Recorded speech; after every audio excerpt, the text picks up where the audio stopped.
Bonjour, je me présente, je suis Monsieur Lendani, votre enseignant chargé de cours pour la matière éléments de base de l'ingénierie de la construction pour cette année.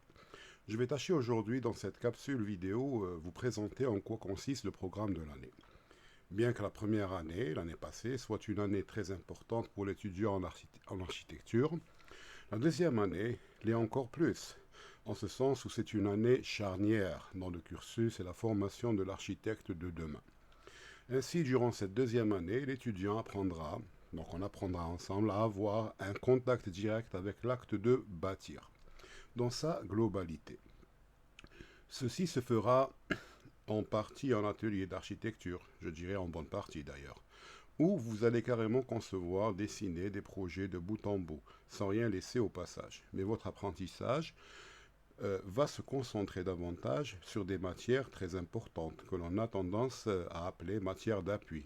Notez ici le terme appui qui n'est pas utilisé fortuitement, mais volontairement pour mettre le doigt sur le fait que ces matières servent d'appui, de support à l'enseignement de l'architecture.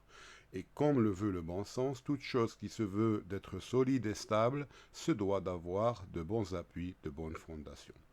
Parmi ces matières d'appui, il y a une qui est en étroite liaison avec la conception architecturale et donc l'atelier d'architecture, c'est la matière élément de base de l'ingénierie de la construction. Comme vous pouvez l'imaginer, l'ingénierie de la construction, ça englobe un lot important de connaissances. En effet, celle-ci regroupe, outre la conception et le dimensionnement des éléments de structure et de l'infrastructure, mais elle concerne aussi les techniques et méthodes de réalisation sur site.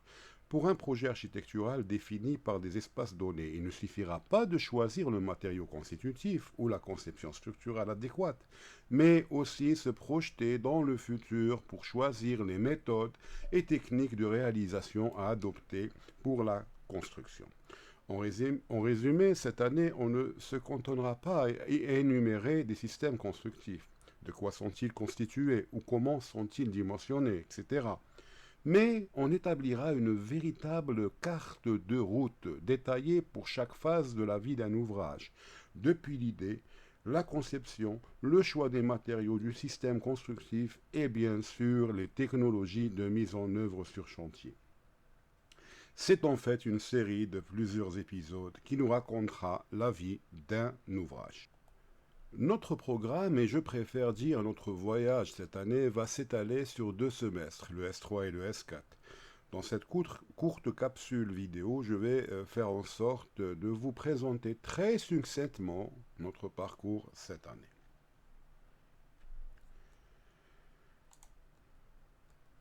Commençons. Alors, le premier chapitre qui va nous intéresser cette année, Inch'Allah, alors ça sera l'implantation. L'implantation, mais bien sûr l'analyse des terrains. On est entouré de bâtiments, on y vit, on y travaille, on passe devant tous les jours sans vraiment y penser. Mais est-ce qu'on s'est déjà posé ou bien est-ce qu'on s'est déjà arrêté pour réfléchir à l'incroyable voyage que représente la naissance d'un bâtiment? Comment un besoin se transforme en idée? Comment passe-t-on d'un simple terrain vague à la structure finie qui nous abrite en ce moment? Eh bien, c'est justement ce qu'on va décortiquer ensemble cette année. Et cette phrase, elle résume absolument tout. C'est le cœur du sujet.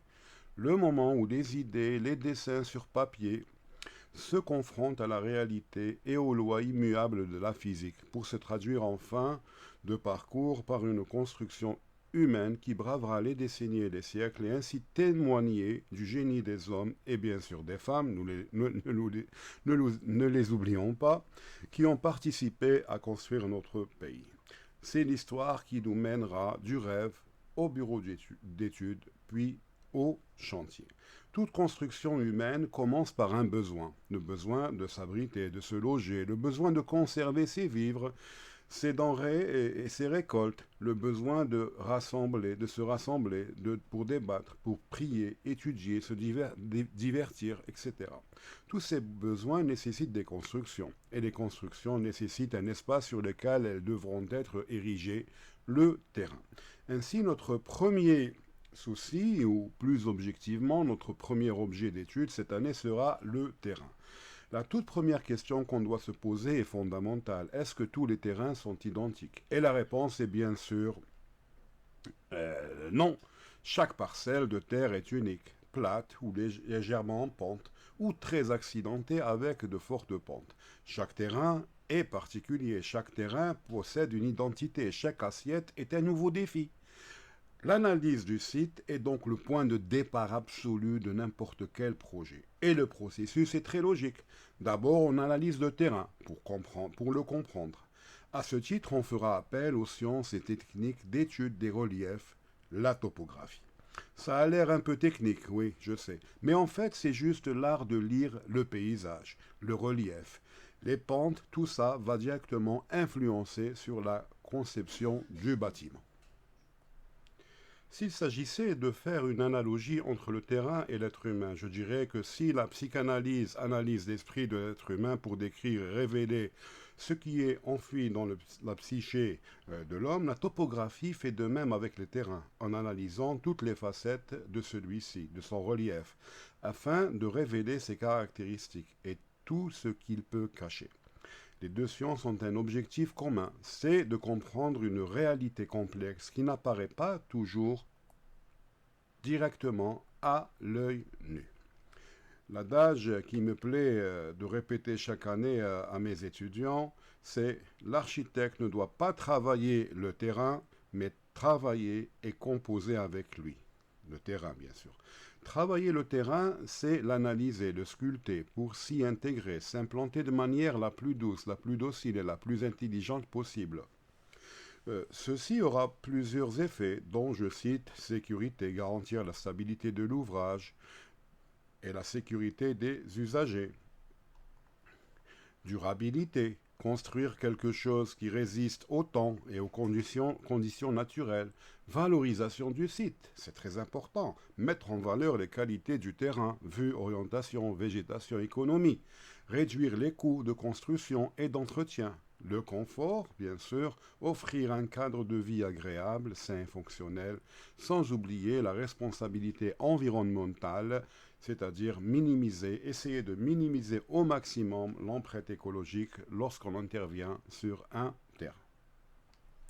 Alors, une fois que l'on a bien lu le terrain, il faut se préparer à le sculpter, le préparer à recevoir la construction. Et cette opération-là, on l'appelle l'opération de terrassement.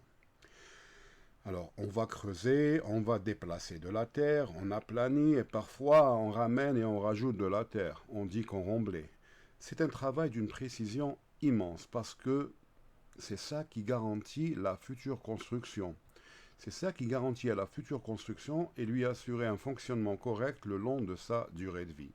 Mais opérer des changements sur le terrain naturel, sur un terrain naturel, ça coûte souvent excessivement cher, surtout si l'analyse préalable n'est pas ou peu prise en compte. D'où une maîtrise parfaite de l'analyse des terrains, chapitre précédent.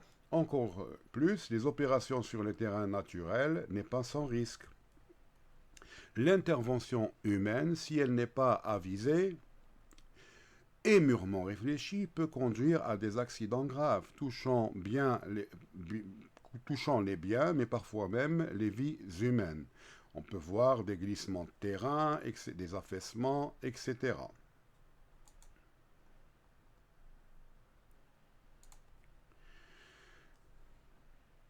C'est pour cela que parfois, lorsqu'on fait des terrassements, lorsqu'on creuse pour mettre en place notre construction, eh ben, il faut essayer de retenir ces terres pour éviter tout accident. Parfois, c'est l'eau qui pose problème. Dans certains cas, les terrains peuvent être imbibés d'eau et l'eau est quand même une contrainte très importante. C'est clair, donc, modeler le terrain avec des venues d'eau est en elle-même un défi, sans arriver à la construction de l'ouvrage proprement dite. Pour tous les cas cités, des techniques avancées, des technologies spéciales vont être mises en place pour garantir un aboutissement heureux au projet. On verra alors, dans ce chapitre terrassement, quelles sont ces techniques et les technologies auxquelles on va faire appel ou bien auxquelles on pourra faire appel. Donc, pour réaliser notre ouvrage. Vous le voyez bien déjà qu'un bâtisseur, ce n'est pas seulement créer l'espace, chercher l'esthétique, exprimer ses talents, mais maîtriser les techniques les plus récentes pour tenter de dompter la nature ou à minima la contrôler. Alors ici, sur cette image, c'est juste une installation pour essayer d'enlever l'eau contenue dans le sol et pouvoir creuser. Bien sûr, creuser à quoi faire? C'est creuser pour mettre le bâtiment et donc pour mettre en place le premier élément qui concerne donc notre projet, et ça sera, c'est clair, les fondations. Après en avoir fini avec le remodelage du sol et sa préparation pour recevoir l'ouvrage, il sera temps de commencer à prendre possession du site en construisant les premiers éléments de l'ouvrage, à savoir donc les fondations. Si concevoir et construire un ouvrage était comparé à la réalisation d'une œuvre picturale, un tableau, le bon choix de la toile pour la peinture serait comparé ici au bon choix du système de fondation. Imaginez un moment si des peintres aussi célèbres que Van Gogh, Monet avaient utilisé des toiles de mauvaise qualité. Vous pensez que leurs œuvres auraient survécu et arrivé jusqu'à nous? Sûrement pas. Eh bien, c'est exactement la même chose pour les fondations d'une structure. Si ces dernières ne sont pas correctement choisies et conçues, et bien sûr réalisées, la durée de l'ouvrage s'en trouverait grandement diminuée. Tout comme la toile d'une peinture invisible derrière l'œuvre d'un maître, les fondations invisibles et enterrées dans le sol jouent et assurent la stabilité et la sécurité de l'ensemble de l'ouvrage. On verra et on apprendra ensemble cette année comment choisir, concevoir, dimensionner tel ou tel type de fondation pour tel ou tel type d'ouvrage. On ne s'arrêtera pas là, mais on poussera notre exploration de l'infrastructure. Bien sûr, l'infrastructure étant la partie enterrée et invisible de l'ouvrage. Donc, au fonctionnement mécanique de chaque type de fondation, mais aussi aux techniques de réalisation sur chantier, avec en prime en fin de chapitre apprendre à lire et à dessiner des plans de structure tels qu'ils sont élaborés au bureau d'études. Le chapitre fondation est un chapitre très long, pour ne pas dire le plus long de l'année. C'est tout à fait normal vu l'importance que revêtent ces éléments de fondation. Alors, il faudrait peut-être signaler ici que dans notre vie pratique et notre vie d'ingénieur, on est souvent confronté à des problèmes de structure, à des déstabilisations d'ouvrage. Alors, dans 99% des cas, je vous dirais que c'est les fondations qui sont mal, dimensionnées. Donc, d'où, une attention accrue à apporter à ces ouvrages. Après avoir fait le tour des fondations, donc le chapitre fondation, et avant de quitter le monde de l'infrastructure pour celui de la superstructure, nous allons faire une brève halte chez une nouvelle famille des ouvrages composant l'infrastructure que j'appellerai les soutènements. Ils sont très importants, attention. Comme leur nom semble suggérer, soutenir, c'est soutènement, c'est égal à la stabilité et sécurité. Ces ouvrages partagent en réalité la même place pour ce qui est de leur importance pour les constructions humaines. Alors, si les fondations retiennent les charges issues de l'ouvrage et assurent sa stabilité et sa sécurité, les murs de soutènement, quant à eux, retiennent les terres et les poussées qu'elles exercent. C'est grâce à ces ouvrages que l'on peut modeler les reliefs des terrains pour créer des banquettes, des routes, des surfaces planes, pour implanter des ensembles d'habitations ou autres. Ils permettent aussi de minimiser les risques naturels liés aux instabilités de terrain en forte pente. Le long de ce chapitre, vous verrez, on apprendra ensemble comment s'exerce la poussée des terrains sur les constructions humaines, car il faut bien comprendre que tant que le terrain est laissé dans son état naturel, il y a de très faibles risques que celui-ci subisse des instabilités ou des glissements. Mais dès que l'homme intervient, et si son intervention n'est pas réfléchie et étudiée, alors il pourra malheureusement provoquer des sinistres dont les conséquences ne pourront être connues qu'après coup. C'est pour cela lors d'interventions spécifiques sur des terrains problématiques, on est appelé ou bien on est amené à utiliser des murs de soutènement. Une fois le mécanisme de rupture des terrains maîtrisé, on apprendra dans ce cours comment, ou plutôt quel type de soutènement retenir pour tel type de situation. En effet, il existe plusieurs solutions pour retenir les terres. On verra les murs en gabion, les murs massifs, les murs poids en béton, les murs cantilevers en béton armé. Ceci pour les solutions les plus communes, les plus traditionnelles. Mais on ne s'arrêtera pas là. D'accord. Nous allons aussi voir, nous parlerons donc de nouvelles techniques récentes et novatrices et surtout écologiques pour le soutènement, telles que le système Atalu. D'accord. Et bien sûr, d'autres systèmes encore que l'on va voir une fois que l'on aura entamé donc ce chapitre des murs de soutènement. Alors, il en sera donc cette année, comme il en sera tout au long de cette année, à chaque fois que l'on étudiera un composant, un système, on apprendra à l'aide de calculs très simples à le prédimensionner, afin d'avoir ses caractéristiques dimensionnelles et avoir une appréciation assez précise de son impact sur l'aspect architectural, mais aussi son impact financier. Enfin, on verra en fin de chapitre comment élaborer et lire des plans relatifs à des ouvrages de soutènement divers. Enfin, à la fin du semestre, je vous proposerai des vidéos prises sur certains de mes chantiers que j'ai récemment pilotés où vous pourrez voir et verrez les différents éléments étudiés. Il fut une époque, vous le savez, où on n'était pas aussi nombreux à l'école. Et de là, on prenait nos étudiants régulièrement sur chantier. Mais comme ces dernières années, les promos sont de plus en plus importantes en nombre d'étudiants, attention, alors ceci est devenu impossible. Donc on ne pourra pas aller sur chantier. Et c'est pour cela que je vais essayer dans la mesure du possible, non pas de vous prendre sur le chantier, mais essayer de vous ramener le chantier vers vous. Car il n'y a pas quelque chose qui, je dirais, retienne l'attention qu'une vidéo ou une image. Alors je déteste tout ce qui est abstrait. Et je préfère avoir des images et des vidéos. Je pense que c'est la même chose pour vous. Alors une fois qu'on en aura terminé avec les murs de soutènement, donc ça sera à peu près vers la fin du semestre S3, et donc nous allons commencer le semestre S4, et la première chose que l'on verra, Inch'Allah, d'accord, alors ce sera la superstructure. Donc au second semestre, c'est là où l'on pourra dire qu'on est enfin arrivé à sortir la tête hors de l'eau, ou plus précisément hors du sol, en ce sens où on va exclusivement se concentrer pendant ce semestre à l'étude de la superstructure. Sortir la tête hors de l'eau, enfin, il ne faut pas se leurrer par cet idiome extrêmement rassurant, car en fait, l'étude de la superstructure est tout sauf une plaisanterie.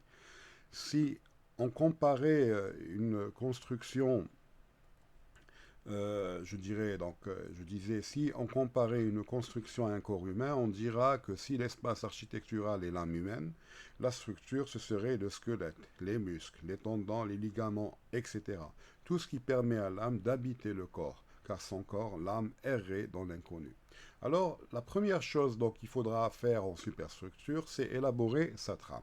Donc avant de se lancer dans des conceptions et le choix et le prédimensionnement des différents systèmes porteurs, il faut savoir qu'en architecture, la trame structurelle et l'espace architectural sont intimement liés et constituent les fondements de tout projet de conception. La trame structurelle définit par la disposition régulière ou modulée des éléments porteurs, poteaux, poutres, voiles. Elle assure la stabilité et la résistance de l'ouvrage. Elle n'est pas seulement un cadre technique, mais elle est aussi un outil de composition, car elle influence directement la répartition des espaces, les proportions et la flexibilité d'usage. De son côté, l'espace architectural représente la dimension vécue du projet. C'est l'organisation des volumes, des vides et des pleins, des circulations et des ambiances. L'architecte doit donc trouver un équilibre entre la rigueur constructive imposée par la trame et la liberté créative nécessaire pour répondre aux besoins fonctionnels, esthétiques et symboliques des usagers. Ainsi, comprendre l'articulation entre trame structurelle et espace architectural permet de concevoir des bâtiments à la fois solides, fonctionnels et porteurs de sens. Bien sûr, il existe des lois génériques qui lient les deux entités, espace architectural et trame structurelle. Parmi ces lois, il y a bien sûr la loi ou bien la géométrie de l'espace, le matériau constructif et ses limites, les charges et les actions sur les ouvrages, etc. On verra dans ce chapitre comment va évoluer la trame porteuse ou structurelle en fonction de ces paramètres ou des données propres à chaque projet. C'est ici que devra commencer la concertation et le dialogue entre ingénieurs structure et architectes.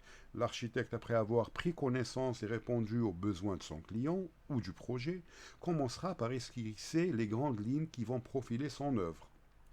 Ce qui importe le plus l'architecte, c'est clair, tout au tout début de sa réflexion, c'est non pas le volet esthétique ou architectural au sens artistique du terme, mais bien essayer de découper et organiser les espaces tels qu'exigés par le propriétaire ou le maître de l'ouvrage. C'est à cette étape cruciale pour la suite du projet que l'architecte et l'ingénieur structure doivent travailler de concert, ensemble. Car pour qu'un espace, rappelez-vous l'âme de l'être humain, puisse voir le jour, il lui faudra un corps, donc un squelette et des muscles pour l'habiter, la structure. Donc la structure vient donc ici pour jouer ce rôle. Tout comme les os, les muscles du corps humain qui occupent des endroits bien définis et préétablis pour assurer la solidité du corps, la structure d'un ouvrage devra être positionnée et ajustée avec précision pour que l'ouvrage tienne. On voit donc qu'il pourrait bien y avoir des interférences, des chevauchements, des éléments de structure sur l'espace architectural. On parlera alors des impacts structure sur l'architecture.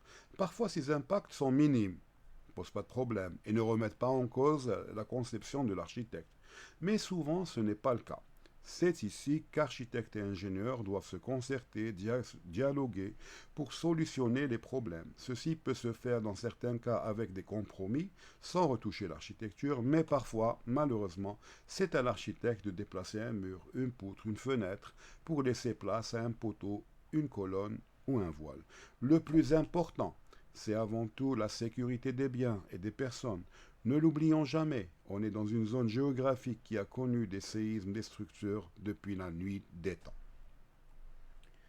Alors, dès qu'on parle de séisme, il est clair que on va parler des actions et des sollicitations qui viennent perturber notre bâtiment.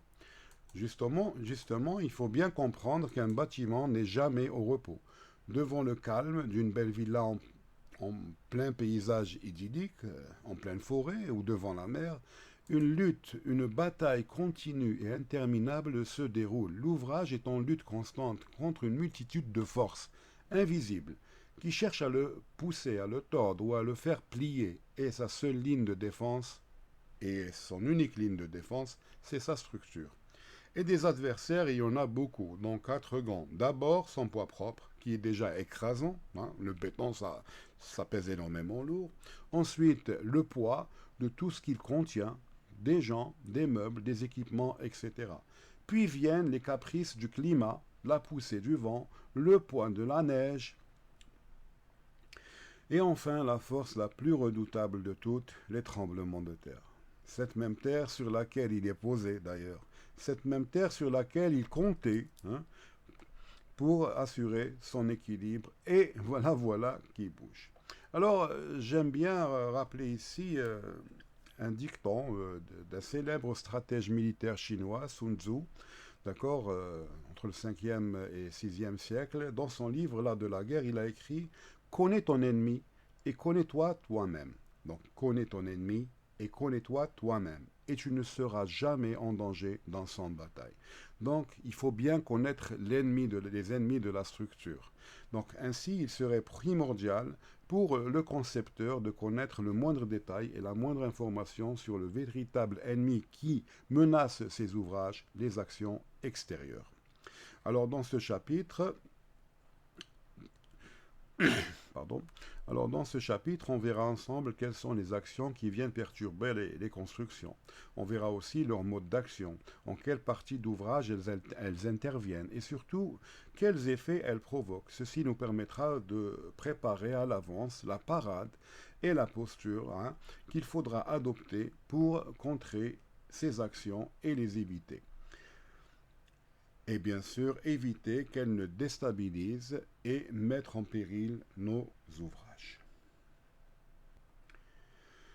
Alors, une fois les perturbations, ou plus techniquement donc les actions clairement définies pour un ouvrage donné, il sera important de voir comment celles-ci agissent et circulent sur l'ouvrage, et plus particulièrement dans l'ossature, la structure de celui-ci. On parle dans ce cas de descente de charge.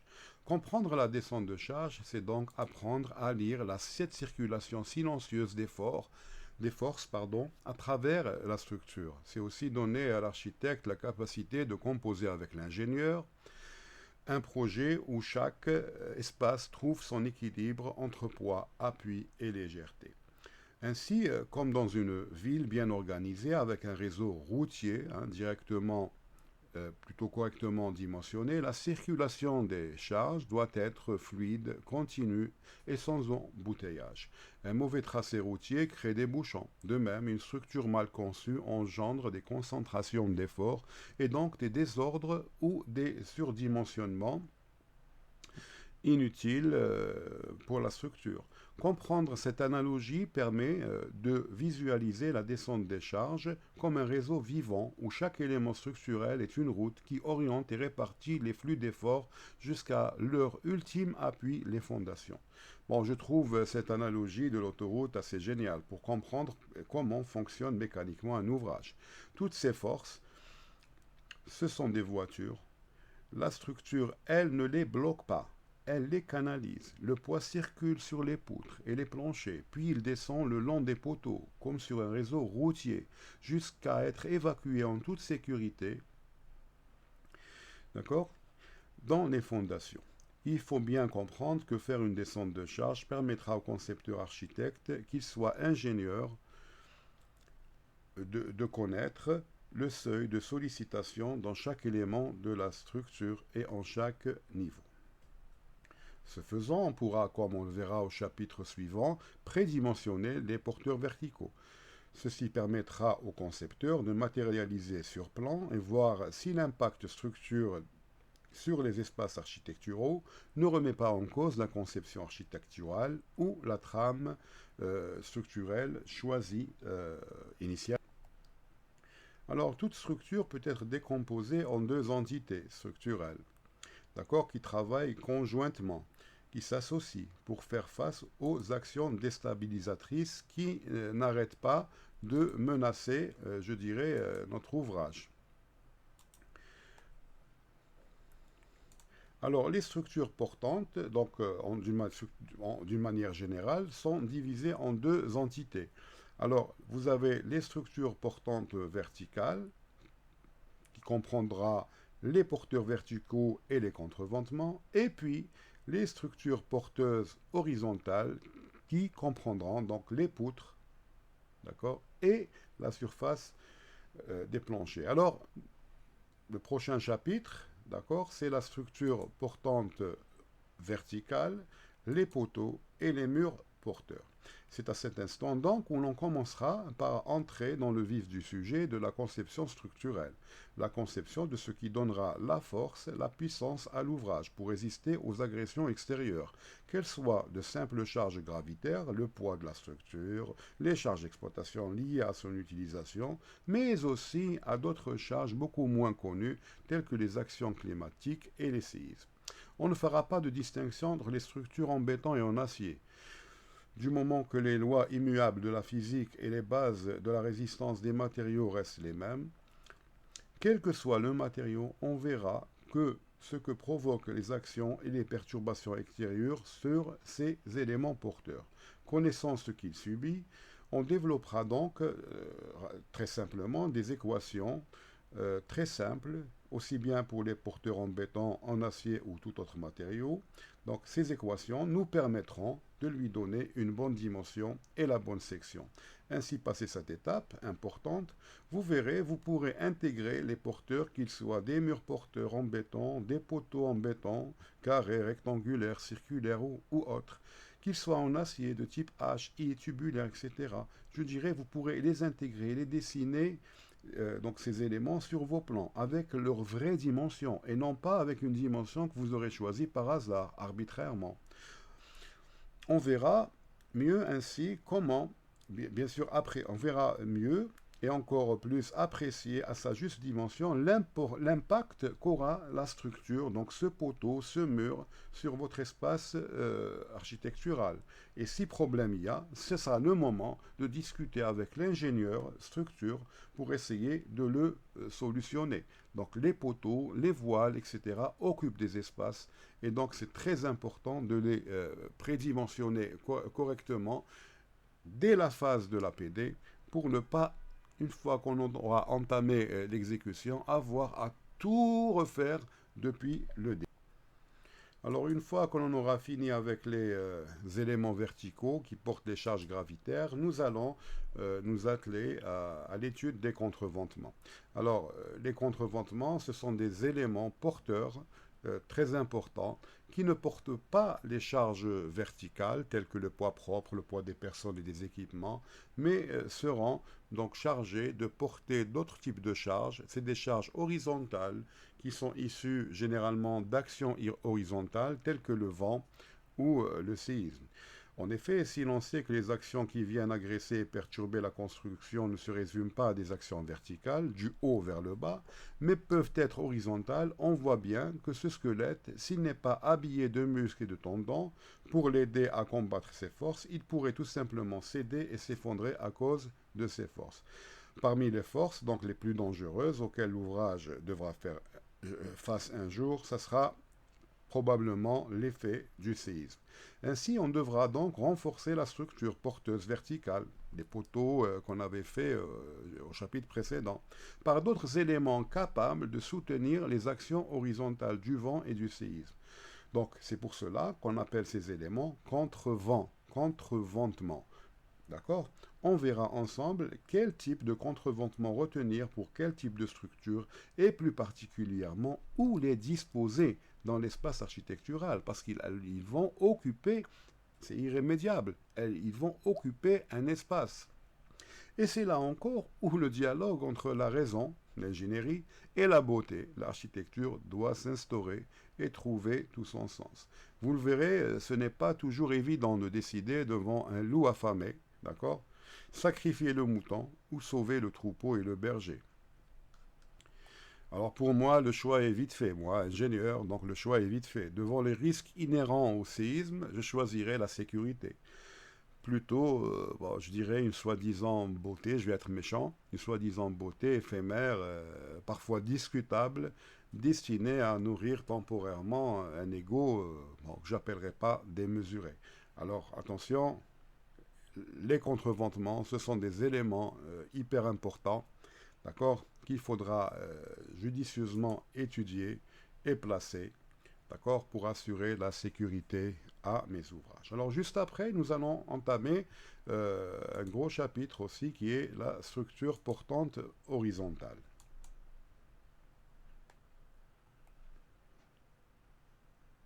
Alors, l'étape qui suit directement l'étude des porteurs verticaux et des contreventements sera l'étude de la structure portante horizontale. Alors, si la structure portante verticale, donc les porteurs et les contreventements, assuraient la tenue aux charges et actions, la structure portante horizontale est chargée quant à elle de collecter ces charges et ces actions pour les transmettre donc aux porteurs. Plus encore, on verra que c'est en réalité grâce à la structure portante verticale que l'on créera et on matérialisera l'espace. C'est aussi grâce à cette structure porteuse horizontale qu'on arrivera à couvrir et à franchir les portées imaginées par l'architecte. Et pour chaque portée, chaque franchissement, qu'il soit petit ou grand, on devra concevoir et dimensionner la bonne ossature horizontale. En parlant d'ossature horizontale, il faut bien distinguer qu'il s'agit en fait de deux catégories d'éléments. D'accord?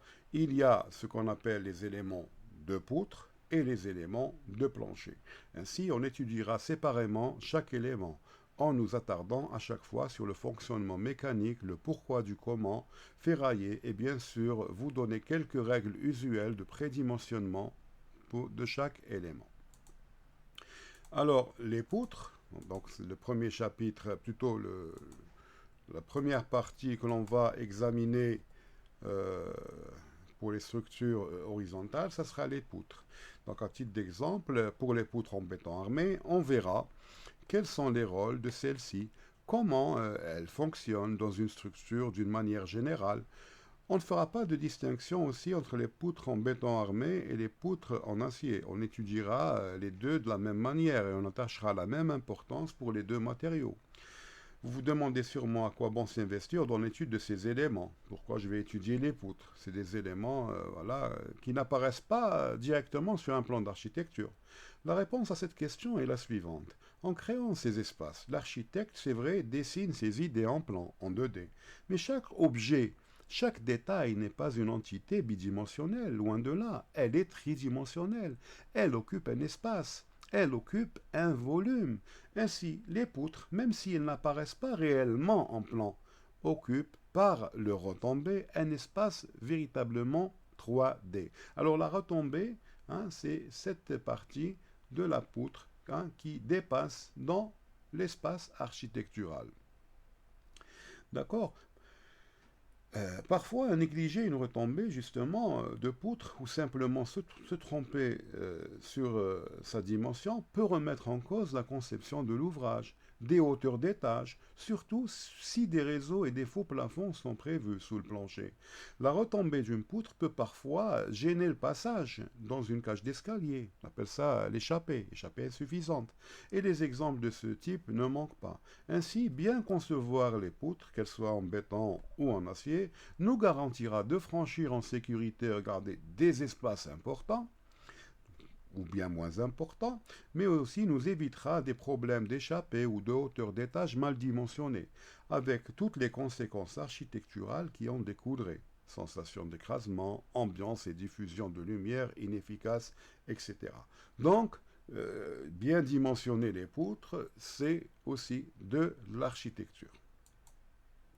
Alors, juste après, nous allons entamer la deuxième sous-entité dans je dirais, notre parcours, c'est les planchers. Alors, tout comme les poutres, la conception des planchers, elle revêt un caractère très important dans la conception structurale. Car c'est les planchers qui reçoivent les charges, puis qui les transmettent aux poutres, lesquelles, à leur tour, les transmettent aux porteurs, puis aux fondations. Donc, j'explique ici comment fonctionne la fameuse descente de charge, chapitre 4. On verra cette année plus de 13 types de planchers différents, certains en béton armé, d'autres mixtes, en acier et béton, d'accord, pour les structures en béton et pour les structures en charpente métallique.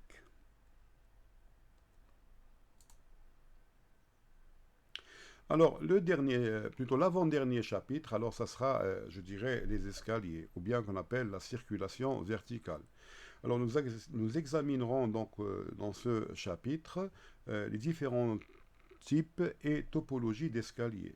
Ce qui nous intéressera le plus, ce sera la détermination des caractéristiques dimensionnelles des éléments composant l'escalier, emmarchement, hauteur de la marche, giron, etc. On s'intéressera aussi sur les systèmes porteurs de certaines configurations d'escalier, du plus simple au plus complexe. Vous apprendrez ainsi à intégrer correctement ces éléments dans vos conceptions, et ce en fonction du problème ou plus généralement en fonction des données et contraintes architecturales. Alors, le dernier chapitre, alors c'est, vous savez que durant toute l'année, on aura passé en revue les principaux éléments composant notre construction. Nous avons appris comment ils fonctionnent, comment ils sont dimensionnés, de sorte à bien les intégrer dans votre espace architectural. Nous aurons aussi vu comment sont réalisés les plans d'exécution. Voilà, effectivement, je vais vous présenter plusieurs projets importants avec leur plan d'exécution de structure de certains de ces éléments et appris à les lire. On aura passé en revue aussi certaines techniques de construction en passant du terrassement pour arriver à la superstructure. Mais il demeure un point important, d'accord, pour la formation de l'élève architecte, c'est la conception architecturale parasismique. Alors, ce sera l'épilogue, je dirais, du roman que l'on aura écrit ensemble tout au long de cette année. Vous savez que l'Algérie est un immense pays. Et en plus, c'est un immense pays sismique. Certaines zones sont très fortement sismiques. Vous le savez peut-être déjà. Ce qui menace plus les constructions humaines, c'est cet ennemi redoutable, le tremblement de terre. Alors, bâtir en zone sismique ne devient plus cet acte anodin que tout le monde peut accomplir. Mais attention, ce sera l'apanage de personnes hautement qualifiées et bien formées et expérimentées. C'est une mission d'une grande responsabilité. Alors je dis toujours, si un chirurgien a quotidiennement la vie d'une ou deux personnes entre les mains, un bâtisseur, qu'il soit architecte ou ingénieur, il aura entre les mains la vie de milliers de personnes et pour des centaines d'années à l'avenir. Si le chirurgien sauve une ou deux vies par jour, un bâtisseur de talent sauvera des vies à chaque fois que le vent soufflera. Rappelez-vous bien de cela, c'est très important. La vie humaine n'a pas de valeur. Alors, n'oublions pas, et précisons-le, que ce n'est pas le séisme qui tue, c'est les constructions humaines qui le font. Alors ce chapitre, il n'aura pas la prétention de faire de vous des spécialistes en génie parasismique, loin de là. Mais il vous donnera les bases élémentaires de ce qu'il faut et il ne faut surtout pas faire en zone sismique. On verra à l'aide d'exemples, de photos, de vidéos tirées de séismes récents, en Algérie ici, mais aussi à l'étranger. On verra les points forts et parfois les points faibles qui ont malheureusement mené les structures à s'effondrer. Ce chapitre sera très instructif et très important. Et ne l'oublions jamais, plus on s'éloigne du dernier séisme, plus on se rapproche du prochain. Alors voilà, j'espère ne pas avoir été long pour un premier contact à distance, dans 41 minutes, c'est quand même long. Concernant les cours ayant vu des aléas de la connexion Internet, alors je préfère éviter les séances live. Ça, je l'ai peut-être dit à votre délégué. Donc nos cours seront postés régulièrement chaque semaine sous forme de vidéos préenregistrées et vous y aurez accès toute l'année. Je ne vais pas poster des vidéos pour les supprimer par la suite. Donc elles seront toute l'année à votre disposition, mais je préfère que vous les consultiez à chaque fois que je les publie. Parce que n'oubliez jamais que le contenu du cours de la vidéo, c'est aussi le TD qui vient juste après. Et ce système d'enseignement à distance auquel j'ai opté, auquel l'EPO a opté, c'est ce qu'on appelle Flipped Classroom, la classe inversée. C'est-à-dire, on vous donne un cours, d'accord? On vous donne des notions qu'il faudra voir, qu'il faudra étudier à fond, d'accord? Et puis, à distance. Puis, on se reverra en salle de TD pour s'exercer et mettre en pratique toutes nos connaissances. Alors, les vidéos, elles seront publiées sur ma chaîne YouTube. Alors, n'oubliez pas de vous y abonner. Abino, comme on dit. D'accord. Qu'est-ce qu'il y a lieu? Voilà. Alors, aussi, sur ma chaîne YouTube, vous n'allez pas trouver uniquement que les cours. Vous allez peut-être trouver, parfois, je publie des vidéos de chantier, d'accord, je publie aussi des reels sur la construction et sur l'architecture d'une manière générale. Alors, à chaque fois que je suis à côté d'un chantier, si je suis invité, si je le gère, si j'interviens dessus, alors je vois qu'il y a quelque chose d'intéressant à dire. Alors j'enregistre, je mets une vidéo, j'en ferai profiter, Inch'Allah, tout le monde. Alors, je le redis encore une fois, bonne reprise, Inch'Allah, la réussite vous attendra toutes et tous à la fin de cette année universitaire. Alors, voilà, donc j'espère que cette petite introduction n'a pas été trop longue pour vous. Et je vais juste après, donc cette introduction, vous donner le lien sur Classroom, bien sûr, et puis plus tard sur Moodle, dès qu'il sera opérationnel. d'accord, je vous donnerai à chaque fois les liens des vidéos de mes cours. Alors, vous aurez droit à une vidéo de cours qui sera maintenue jusqu'à la fin de l'année.